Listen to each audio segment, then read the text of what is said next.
Salut l'équipe, on se retrouve en live pour une vidéo où on va débrief un petit peu les matchs du week-end. Donc je pense que je ferai ça quand l'occasion s'en présentera, quand il y aura des week-ends comme celui-ci avec pas mal de gros matchs, des matchs à enjeu où il y a pas mal de choses à en dire. Donc on va revenir sur les statistiques de ces rencontres en détail. Ouais, on va regarder un petit peu les occasions, qui a sous-performé, surperformé, etc. Pour ce faire, on va aller sur Understat. Donc Understat, je pense qu'il y en a pas mal d'entre vous qui commencent à connaître. C'est un site ouais, qui permet d'avoir une visualisation assez intéressante quand on va sur les matchs en détail. Et voilà, alors c'est pas les mêmes... c'est pas le même fonctionnement que Opta pour calculer les expected goals, etc. C'est un peu plus opaque même, il faudrait que je regarde, mais je sais même pas si c'est public leur manière de calculer. Mais bon, ça représente quand même assez bien ce qui s'est passé au global et ça reste intéressant pour ce genre de vidéo. On va commencer directement avec le match en Angleterre, la grosse rencontre, le Manchester City-Arsenal, donc un petit peu ouais, le juge de paix, le match de la décision sur ces dernières saisons. Voilà, on se dit qu'Arsenal peut peut-être essayer de tenir City, mais bon, City c'est souvent le grand méchant loup qui finit par l'emporter au final. Donc là, il y a match nul. Bon, on va dire que il y a pas vraiment de déçu. Enfin, c'est pas, il n'y a pas tant de conséquences pour les deux équipes, même si du coup, quand on regarde comme ça, alors on voit les scores de 2, les expected goals, donc du coup, Manchester City 2,76, Arsenal 1,28. Donc du côté d'Arsenal, il y a eu le but, mais il y a eu la très grosse occasion aussi de Gabriel sur corner, où il a une tête qui est vraiment bien à bout portant et elle est de 0,48 XG. Donc qu'est-ce que ça veut dire? Ça veut dire que depuis que les frappes sont enregistrées pour le modèle XG, donc je crois que c'est au début des années 2000 ou quelque chose comme ça, il y a des millions de frappes enregistrées. Bah, tous les joueurs qui ont eu une situation similaire à Gabriel, sur 100 fois, ça a été marqué 48 fois. Donc ça veut dire, enfin, ce qui se transmet, pardon, en 0,48 XG. Ça veut dire 48% de chances de marquer. Sur le but, il avait 60% de chances de marquer. Et à partir de 30% de chance, on considère que c'est quand même une occasion significative. Vous le verrez après, on en parlera, mais parce que ça fait une chance sur 3 quand même. Et vous verrez, c'est assez gros. Et en fait, en football, il y a souvent, la plupart des occasions sont manquées en football. Ce qu'on pense être des occasions faciles ne sont pas si simples en général. Mais en tout cas, les deux grosses situations d'Arsenal, parce qu'après, sinon, il n'y a pas grand-chose à se mettre sous la dent. Il y a l'autre but de Calafiori, mais c'est un but en surperformance parce qu'il y a 2% de chance de le mettre. C'est-à-dire que si tu rejoues 1000 fois le match, ce but-là, il rentre très peu de fois. Il y a très peu de fois où il va arriver à marquer un but comme ça. Et ouais, du coup, voilà, les deux grosses occasions viennent de corner. Les deux, du coup, par Bukayo Saka. Et ouais, c'est un point à noter pour Paris qui va affronter enfin, les Parisiens vont affronter Arsenal dans leur tirage de Ligue des Champions. Et Arsenal, c'est peut-être la meilleure équipe du monde sur coup de pied arrêté, je dirais. Et Paris, c'est l'une des plus faibles. Du côté de City, donc plus de XG, pourquoi? Alors le but qui a été marqué déjà a un volume, enfin un XG assez intéressant, celui de Hollande à la 8e aussi quand même 0,33, donc je vous le disais. Après il y a l'occasion de Gundogan à la 6e, donc qui est pas si simple parce que c'est une reprise de volée, mais qui passe pas si loin. Et sinon on a en fait deux situations en une, parce qu'en fait il y a la tête de Haaland à la 58e qui est plutôt pas mal, il est en angle fermé, il la met assez bien, mais Raya se couche vite et la sort, quoi, la sauve. Raya qui fait un super début de saison que j'étais pas trop fan de Raya sur sa ligne la saison dernière, mais là son début de saison est très très très sérieux. Et sur la continuité de l'action, il y a Bernardo Silva. Alors moi, le XG est moins grand, pourtant moi de moi-même j'ai l'impression que l'occasion est quand même plus compliquée après à voir, mais c'est que du coup c'est une sorte de reprise de volée de volée où il perd l'équilibre et du coup il a cadre pas. Mais voilà, sur le volume d'occasion total, City est devant, on va dire, City se procure but plus grosse occasion comprise, à peu près ouais, 4-5 occasions qui auraient pu aller au fond, le reste c'est assez anecdotique. À noter quand même qu'il y a eu un rouge pour Trossard à la 52e et pas mal de cartons jaunes au total dans le match. En allant dans les stats avancées, donc ça on va comprendre après, enfin je vais vous expliquer mais ça va nous servir à chaque fois. En fait c'est l'algorithme qui à partir de ces situations-là calcule que si on rejoue 1000 fois la rencontre, City gagne 72% du temps, donc 720 fois. Il y a 18 nuls, enfin 180 nuls, 18% du temps. Du coup, une centaine de victoires d'Arsenal sur 1000 simulations. Donc, ouais, City aurait pu l'emporter avec les situations qui sont procurées. Après, à voir, parce que s'ils en avaient marqué un, la dynamique de jeu aurait été différente. Donc voilà, c'est vraiment des si. Mais bon, ça, ça permet de se faire une idée un petit peu à l'instant T. On fait avec ce qu'on a, on va dire. Et au niveau du PPDA, donc le PPDA, en gros, ça veut dire quoi, le chiffre 13? Arsenal laissait, entre guillemets, Manchester City faire en moyenne 13 passes dans leur propre camp, donc le camp à City, leur camp à eux, défensif, avant de tenter une intervention défensive sur le porteur, enfin avant d'essayer de récupérer le ballon. Et Manchester City laissait, entre guillemets, 8 passes à Arsenal. Donc en gros, City mettait plus d'intensité dans le camp d'Arsenal que l'inverse. Ça, on l'a vu en regardant le match. Donc voilà, nul au final, City qui peut un peu s'en vouloir, mais Arsenal qui a eu aussi une très grosse occasion sur coup de pied arrêté ici, et attention aux Parisiens. En Espagne, on a eu le Villarreal-Barça qui était haut en couleur. C'était du flic tout craché, j'ai regardé le match. Donc ça jouait le piège du hors-jeu. Franchement, ils ont eu chaud les Barcelonais. Il y a eu, je crois, 2 ou 3 buts, 2 peut-être buts hors-jeu de Villarreal. Après, c'est le but du piège du hors-jeu. Mais ouais, c'était chaud. Il y a eu toute une période entre les buts au début et après les 2 buts. Là, les 2 buts de Rafinha à la fin. Où c'était pas si évident. On se disait peut-être que Villarreal peut revenir. Pendant longtemps, il y a eu 2-2, 3-1, etc. Enfin, il y a eu une phase un peu floue comme ça. Mais au final, la tactique, le style de flic l'emporte. Le style, on va se procurer plus d'occasions que l'adversaire. Et voilà, on croise les doigts. Enfin, on croise les doigts, non, parce que c'est pas du pifomètre. Mais on espère que ça permettra de gagner. Et voilà, c'est ce qui s'est passé. C'est ce qui s'est passé. Donc, Barcelone qui marque les buts. Qui marque 3 buts sur des grosses occasions. Après, tu as le but de Rafinha et Pablo Torre qui sont des buts surperformés, on va dire, qui sont des buts pas faciles à marquer. Il y a beaucoup de grosses occasions manquées aussi. Rafinha, Lewandowski, le penalty. Et du côté de Villarreal, il y a quand même 2 belles occasions manquées. Alors surtout une, c'est Nicolas Pepe, bel arrêt de Ter Stegen. Nicolas Pepe, voilà, il est tout seul, entre guillemets, on va dire. Bon, l'angle n'est pas si simple. Ter Stegen le ferme un peu et après intercepte le tir. Donc vraiment bel arrêt et c'était une occasion assez significative. Et là, on a Ayos Pérez. Pour moi, elle n'est pas si simple parce qu'il est un peu... pareil, je crois qu'il est en déséquilibre. Il la touche un peu du bout du pied. Du coup, elle sort. Elle est pas cadrée. Mais ouais, bon, au global, Barcelone, sur l'ensemble du match, s'est créé nettement plus d'occasions. Mais il y a quand même eu les 2 buts hors jeu. Donc, t'as un petit peu chaud là en tant que supporter barcelonais. Tu vis des matchs en couleur parfois. Mais du coup, c'est intéressant. Moi, d'un œil extérieur, j'ai pris beaucoup de plaisir. Il y a eu énormément d'occasions. Et ouais, quand on regarde, bon, c'est quand même Barcelone qui l'emporte 76% du temps dans la simulation algorithmique, 13 nuls sur 100 et 11 victoires de Villarreal. Beaucoup plus d'intensité côté barcelonais qui laissait, entre guillemets, Villarreal faire 6 passes en moyenne dans leur camp avant d'aller les chercher. Et plus de passes de l'autre côté parce que aussi il y a la qualité technique pour sortir côté barcelonais. En Allemagne, on a eu 2 matchs là intéressants. Enfin, surtout celui-là qui est intéressant statistiquement. Pourquoi ? Parce que c'est un petit peu un match qui déjoue les statistiques. C'est-à-dire que si tu refais 100, 1000 fois le match, etc., en réalité, tu auras 1-1, 1-0, peut-être, quelque chose comme ça. Mais en fait, sur un volume de environ 2,5 XG au total, tu as 7 buts. C'est très rare, c'est très très rare. C'est-à-dire que tout le monde a vraiment surperformé offensivement. Alors tu as 2 grosses situations, une pour Wolfsburg et une pour Leverkusen. Mais sinon, du coup, tu as le but contre son camp de Mukiele, donc ça compte 0 XG. Mais tu as le but de Matthias Van Berg, 0,03 XG, donc tu le marques pas souvent celui-là. Et puis après, côté Leverkusen, la fête de la finition, parce que tu as 0,04. Donc il marque une tête sur corner.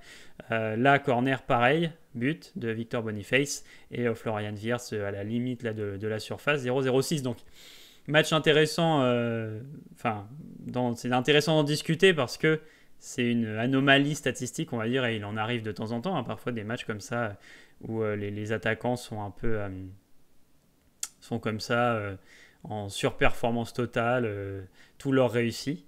Et il n'y a pas vraiment de très grosses occasions manquées.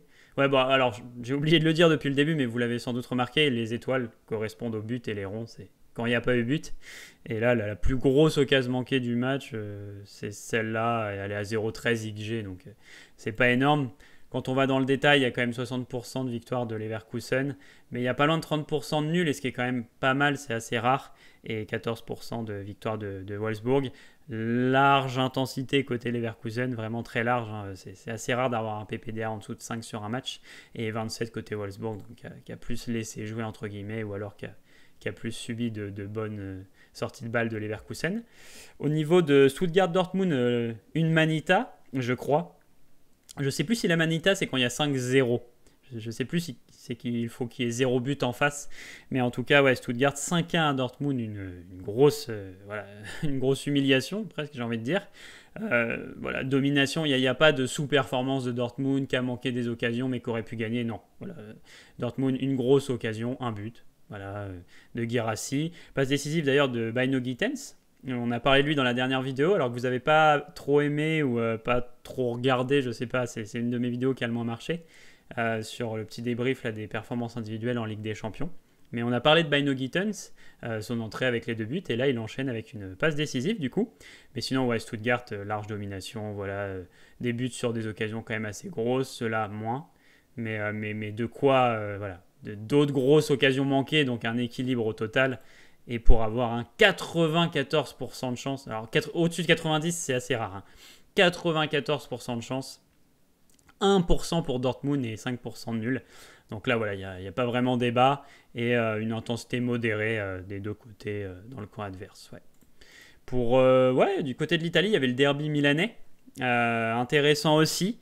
Et c'est intéressant parce que j'ai parlé il y a pas longtemps dans une de mes vidéos, on verra après avec la Juve, mais j'ai parlé il y a pas longtemps de la Juve et de l'AC Milan. Et l'AC Milan, je disais que le début de saison, c'est vrai, n'était pas super concluant, mais il y avait aussi pas mal de grosses situations qui étaient manquées offensivement.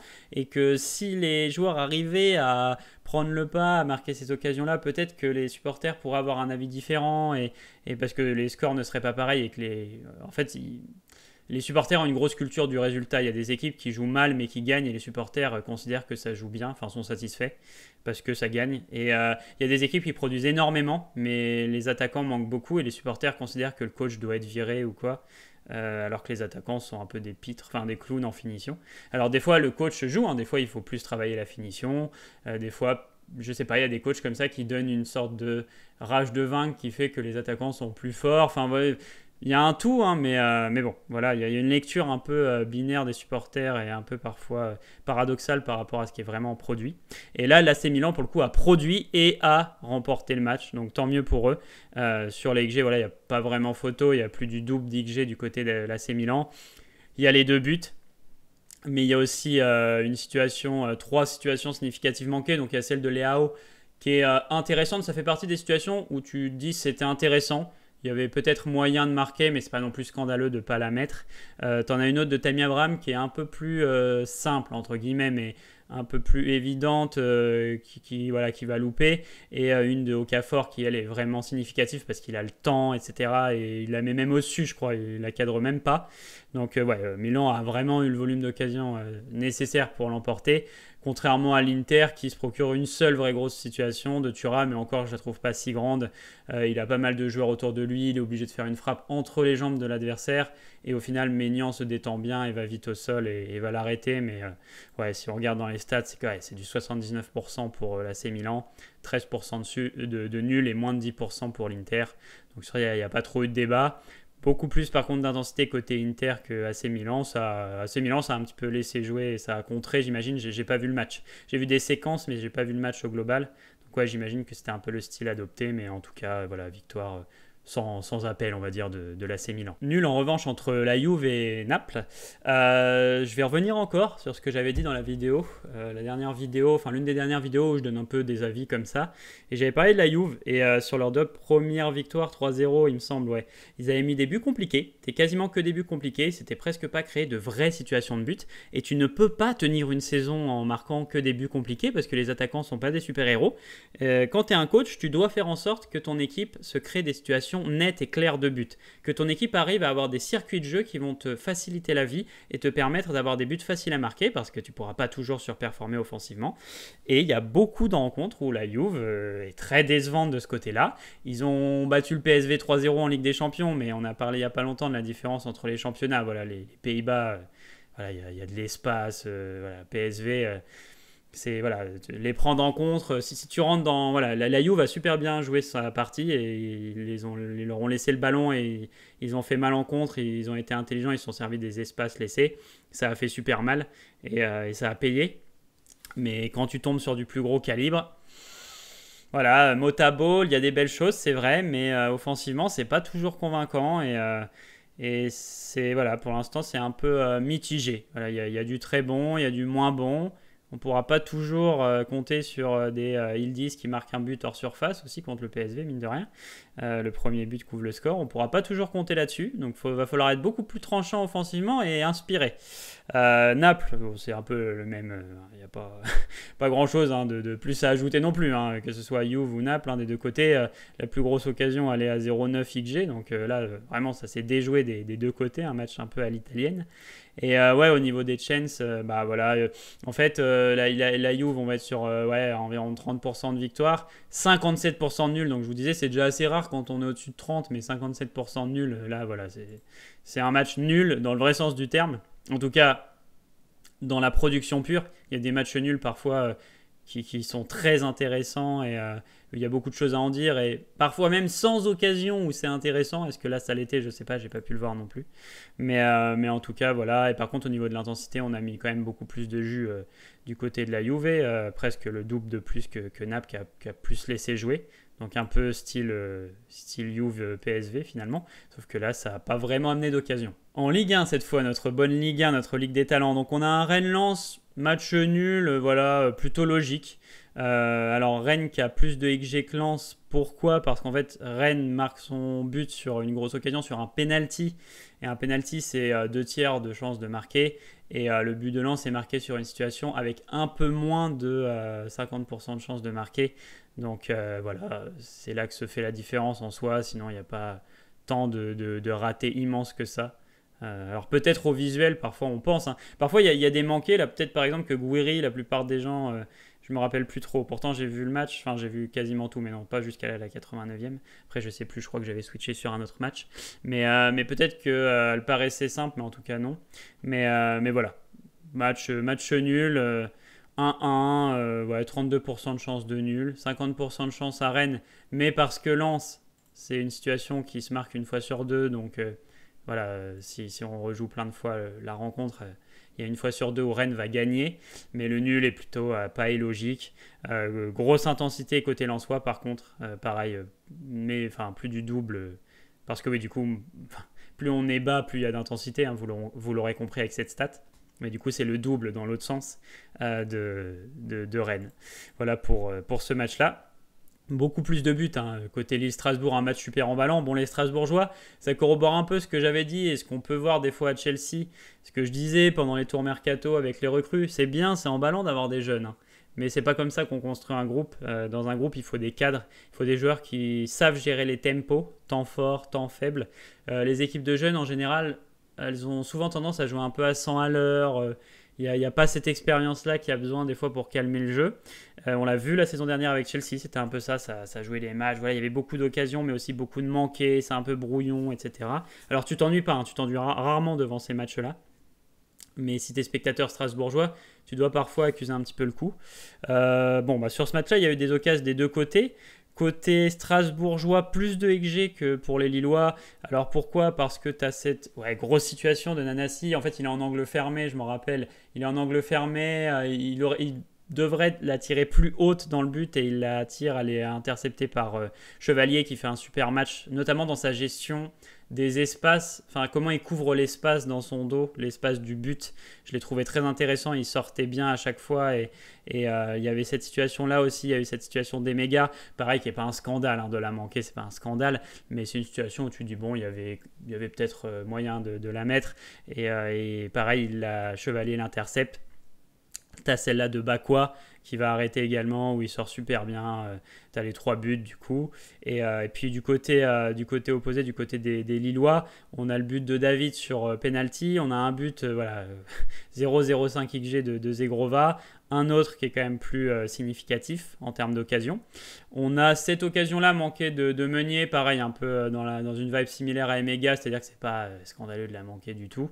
Par contre, celle-là de Diakité, alors 0,57 XG, je suis même surpris que ce soit pas plus. C'est peut-être parce que le gardien est vraiment pas loin, mais à bout portant de manquer le cadre même, de ne même pas cadrer la tête, j'ai été très choqué sur le coup, ça m'a quand même surpris. Donc pour le coup, Lille aurait pu quand même marquer sur cette situation-là qui était quand même assez claire, donc ça aurait pu après changer la dynamique du match. Si on va regarder dans les chains, on a quand même 55% pour Strasbourg, mais pour moi cette occasion aurait pu tout changer. 22% de nul, 23% pour Lille. Beaucoup plus d'intensité pour Lille, 7,40 de PPDA, 29 pour Strasbourg. Voilà, un match en tout cas haut en couleur, tout comme le dernier match de ce week-end, l'Olympico, un match fou au niveau de... Ouais, au niveau du cœur. Moi, j'étais avec mes potes le compte Les Petits Marseillais, pour ceux qui connaissent le podcast. Compte Twitter, podcast Les Petits Marseillais. Si vous êtes supporter marseillais, ça peut vous intéresser. Du coup, j'étais avec eux. Donc, eux, ils étaient. Moi, j'étais en tant que supporter neutre. Mais eux, ils étaient à fond pour Marseille, forcément. Et ils ont accusé le coup au début. Et moi, quand il y a eu le rouge, donc, il y a eu rouge de Balerdi. Il y a un rouge à la 4e minute. Je leur dis, les gars, vous affolez pas, c'est sûr que les Lyonnais vont le choquer. S'il y a bien une équipe qui peut perdre en ayant rouge comme ça, c'est les Lyonnais. Je sais pas, je le sentais pas. Je me disais, ils vont avoir 100 000 occasions, ils vont rien mettre au fond. Alors, il y a le but de Cherki à la fin, il y a le but de Kaletacha. Mais sinon, il y a, dans l'ordre, il y a Orban, gros manqué ici, donc... Il est un peu en bout de course, c'est pas si simple à mettre, il faut avoir la lucidité de faire une sorte de lob peut-être, etc. Mais arrêt de Rouli, match de fou de Rouli. L'occasion de Tolisso ici, en fait, il a carrément l'angle du but qui est libre, mais ça va être bloqué au bon moment par un joueur adverse, je sais pas si c'est par Rongier, ça doit être Rongier je crois, qui la bloque, je sais plus. Mais ouais, il avait le but, il avait l'angle ouvert. On a Lacazette ici, pareil, pas dramatique de la manquer, mais elle est quand même assez symbolique. On a le penalty de Lacazette qui va rater. En plus, après, ça revient un peu sur lui. Il le manque aussi, mais je crois qu'un Marseillais intervient. Enfin, il y a un peu un cafouillage.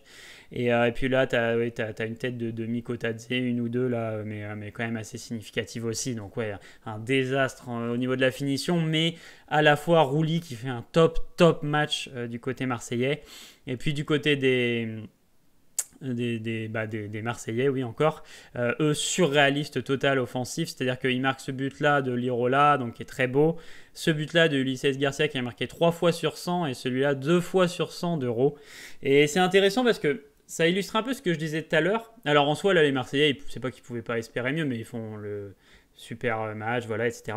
Mais à la fois, faut pas non plus en tirer... Alors, ce sera à 11 contre 11. Là, c'est différent parce que c'est à 10 contre 11. Mais le même match là, à 11 contre 11, faudrait vraiment pas en tirer de conclusion et pas être si satisfait que ça parce qu'ils auraient subi énormément d'occasions et en fait, ils auraient gagné le match grâce à des attaquants surperformants et grâce à un gardien surperformant. Donc grâce à des individualités et pas vraiment au système, enfin pas tant que ça au système.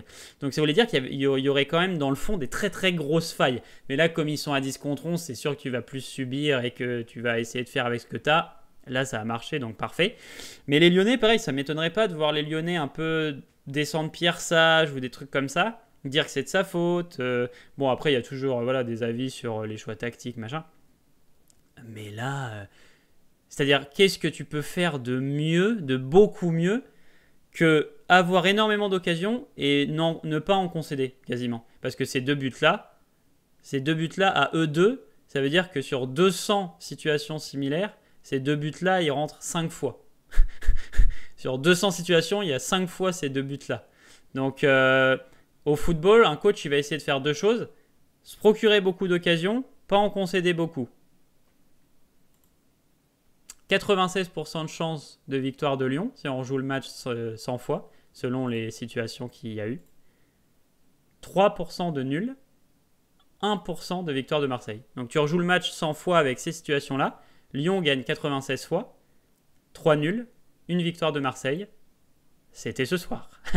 C'était hier soir. C'était le clutch ultime, quoi, la froideur, l'efficacité et l'inefficacité à son paroxysme. Quand on parle de sous-performance, c'est ça une sous-performance. C'est avoir les moyens de gagner, avoir eu les situations, pas en avoir concédé trop, mais avoir perdu.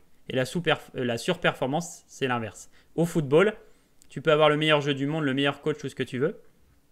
C'est ce qu'on disait, si tu n'as pas l'efficacité dans les deux surfaces, c'est bye-bye la victoire. Et du coup, au niveau de l'intensité, ouais, c'est normal, Marseille subissait plus. Marseille n'allait pas vraiment chercher les Lyonnais dans leur camp, alors que les Lyonnais le faisaient à l'inverse. Mais ouais, j'ai hâte de voir quelles conclusions vont en être tirées par les médias. C'est vrai que je regarde pas trop, moi, tout ça. Par les médias, par les supporters. Est-ce que c'est la faute de Pierre Sage, etc. J'ai hâte de voir un peu les avis. N'hésitez pas à me le dire, vous aussi, en commentaire, évidemment. En tout cas, voilà l'équipe. Voilà pour cette vidéo. Moi, j'ai bien aimé, je trouve ça intéressant quand il y a des week-ends comme ça avec pas mal de grosses rencontres, de pouvoir revenir dessus, de vous faire un débrief, de vous permettre aussi d'avoir à la fois les stats avec les XG et la visualisation. Comme ça vous permet de vraiment vous faire une idée. Ah ok, ça c'est tant d'XG, ça correspond à peu près à cette occasion, etc. etc. Même si c'est vrai qu'il y a une faille avec les XG, c'est qu'il faut qu'il y ait un tir, il faut qu'il y ait une frappe pour que ce soit comptabilisé. Et parfois, il y a des grosses occasions sans frappe. Donc là, en l'occurrence, on n'a pas pu le voir, mais on va dire qu'au global, ça représente un peu la physionomie des matchs quand même. Voilà, ça donne une certaine idée de ce qu'aurait pu se passer, de qui a sur ou sous-performé. Pour la prochaine vidéo, mercredi, dites-moi en commentaire si ça vous intéresserait, mais je pense que je vais sans doute faire quelque chose sur les sites de statistiques gratuits. Voilà. Il y en a pas mal, et lesquels utiliser, peut-être comment s'en servir, ce serait sûrement un petit peu long, peut-être que ça je le ferai plus tard. En tout cas, un petit brief rapide sur les sites à votre disposition et comment vous-même vous pouvez regarder, etc. Parce que il y a vraiment, moi je paye Wisecout et tout, mais il y a vraiment moyen de s'en sortir avec les sites gratuits. Et puis voilà, écoutez, j'espère que vous avez apprécié la vidéo, dites-le moi en commentaire, et d'ici la prochaine, je vous dis à bientôt l'équipe.